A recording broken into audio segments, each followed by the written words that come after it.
তো তোমাদের দাদাভাই অফিস থেকে আসার সময় ফল এনেছে, তো ভাবছি ফলগুলো গুছিয়ে রাখি। আর পেছনে দেখো, বর্ষাকালে সবাইরই ঘরের অবস্থা এরকম। দেখো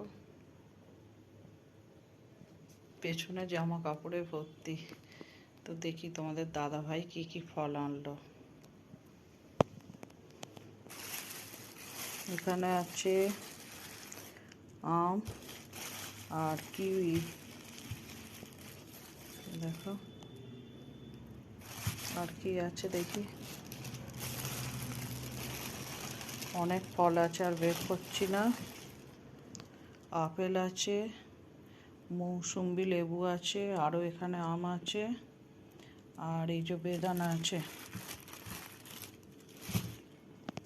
তো যাই হোক, ফলগুলো এখন গুছিয়ে রাখি।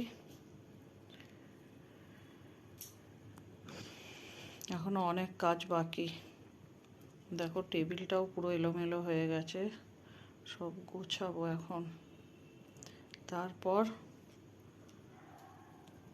শোবো। তো যাই হোক, গুড নাইট। আমার আর একটু কাজ বাকি, কাজটা সেরে নিই। আর তোমরা কি করছো? শুয়ে পড়েছো নাকি আমার মতো তোমরাও কাজ করছো?